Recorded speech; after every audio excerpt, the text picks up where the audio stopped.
lonesome. There were no more shots. The church bells stopped ringing. Tentatively, one by one, the birds started singing again. Terry stood alone in the bright December sunlight and called the police and ambulance on his mobile. One of the fallen guests was moaning with pain. Nearby, a bridesmaid sat propped up against a gravestone, crying, her hands pressed to her bloody midriff, where something wet and shiny rested in her lap. Terry was no medic, but he had picked up some basic first aid training in the military, and he visited all the fallen to see if there was anyone he could help before the ambulances arrived. The groom was his mate, Ben, and he had been shot just above his stomach, around the location of his liver. He was still alive, though barely conscious, and the best Terry could do was tear off and wad up part of Ben's blood-stained shirt and have him press it against the wound. Tears came to his eyes as he passed the dead bride and cast a glance down at her crumpled body.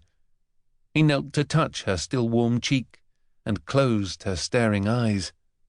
It seemed that all he could see were bodies strewn around the graveyard. Then he turned and went into the church to find Winsome.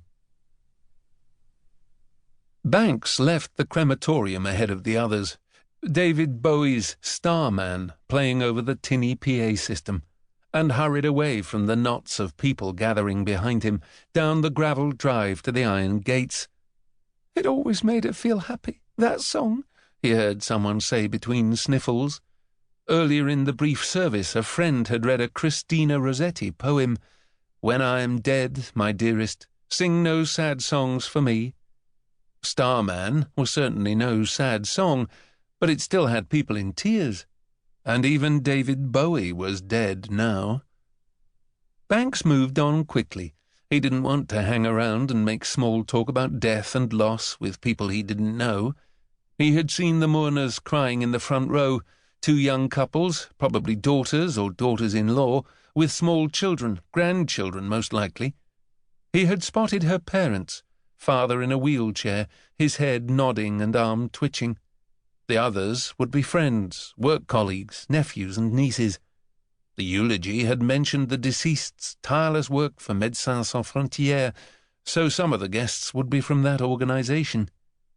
But for Banks, this was his death, not something he wanted to share. He wanted to hold it to himself, to take it into him, if he could, let the grief become a part of him, and join with the grief of long ago. The taxi he had ordered was waiting across the road. He slid into the back seat and told the driver to head for the train station. It wasn't a long journey, and it passed in silence.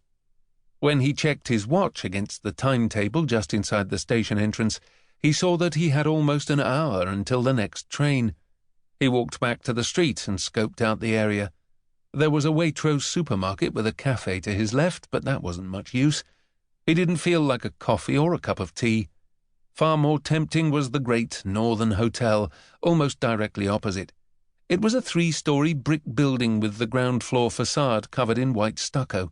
A blackboard listing the daily specials stood by the door. Banks crossed the street, walked in toward the reception desk, and saw the bar to his left. He didn't normally drink so soon after 11 in a morning, but after the funeral he felt in need of something to take the edge off. It sounded as if some sort of function was going on to his right. Banks could hear someone making a speech, punctuated now and then by hearty laughter. The bar was almost empty. One elderly couple sat at a table sipping white wine, and that was it, apart from the pretty brunette barmaid. There was a rugby game on the large-screen TV at the far end of the room. Banks sat on a bar stool, from which he would be able to watch the game as he enjoyed his drink. He was about to order a pint, but decided that he'd have wine instead, less liquid. He had a 2-hour train journey ahead of him, and the toilets on trains were generally a health hazard, littered with soggy paper and awash with spillage. Usually the taps didn't work either, which didn't matter much as the paper towels were scattered all over the floor. The barmaid smiled at him as he sat down. Banks ordered a large Shiraz and settled on his stool. He wasn't a great rugby